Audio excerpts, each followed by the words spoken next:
রহমানির রহিম। আসসালামু আলাইকুম। আশা করি সবাই ভালো আছেন। আজ হঠাৎ করে আপনাদের মাঝে চলে এলাম সকাল সকাল।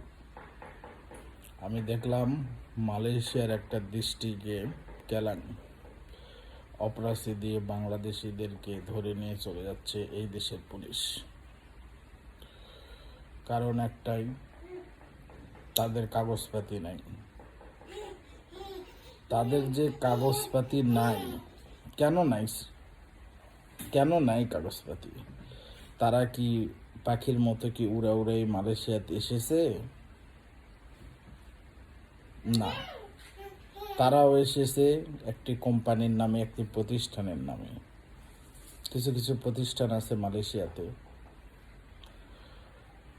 মানে নামে আছে কিন্তু আসলে প্রতিষ্ঠান নাই, কাজ দিতে পারে না। তারপরে ওনারা বলে তোমরা নিজে নিজে কাজ খুঁজে নাও। তখন এই শ্রমিকগুলো চলে যায়। যাওয়ার পরে যদিও পাসপোর্ট ভিসা থাকে, কিন্তু যে কোম্পানিতে এসেছে ওই কোম্পানির নামে। কিন্তু যখনই কোথাও চলে যায়, ওই সময় যদি মালয়েশিয়ার পুলিশ ইমিগ্রেশন ধরে, তখন মানে এইটাই ভুল, তোমার পারমিশনে এক জায়গা, তুমি এই জায়গা কেন এসেছো। আবার যে কোনো পরিস্থিতিতে অবৈধ হয়ে গেছে ধরে নেন। এখন তাদের দেখার দায়িত্ব কার? তারা জেলে পচে মরতেছে, তাদের পাশে দাঁড়াবে কে? আমাদের কি তখনই মনে রাখবেন যখন আমরা এই মালয়েশিয়া থেকে রেমিটেন্স বাংলাদেশে পাঠাবো? তখন কি মনে রাখবেন? আমাদের প্রবাসীদের কি পাশে বিপদ হলে আপনারা দাঁড়াবেন না? রেমিটেন্স দিলেই ভালো।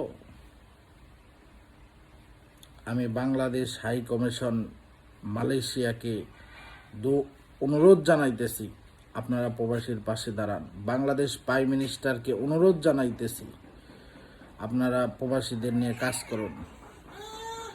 শুধু মুখে না, ভিআইপি মর্যাদা দেওয়া হবে, কাজে প্রমাণ করেন। এখনকার যুগে বর্তমান মানুষ আর মুখের কথা বিশ্বাস করে না, আপনি কাজে প্রমাণ করে দিতে হবে। তো আমি আর কথা বাড়াবো না, আমি অনুরোধ জানাইতেছি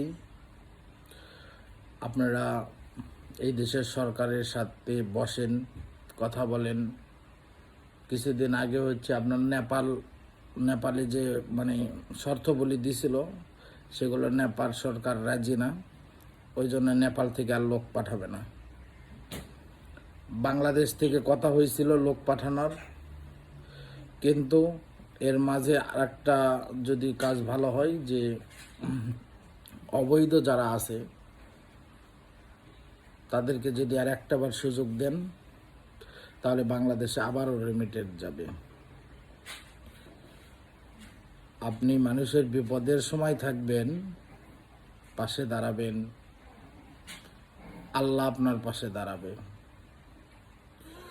বাংলাদেশে অনেক মা বাবা ফ্যামিলি চিন্তা করে যে আমার ছেলে মালয়েশিয়াতে অবৈধ হয়ে আছে, পুলিশ ধরলে। এমনও লোক আছে যার কেউ নাই মালয়েশিয়াতে, সে জেলখানায় গেলে তাকে ছাড়াবে কে? এমনও ফ্যামিলির লোক আছে। তো আপনারা এটা নিয়ে কাজ করুন, আপনাদের কাছে আমি অনুরোধ জানাইতেছি। আর বলার কিছুই নাই, এই বলে আমার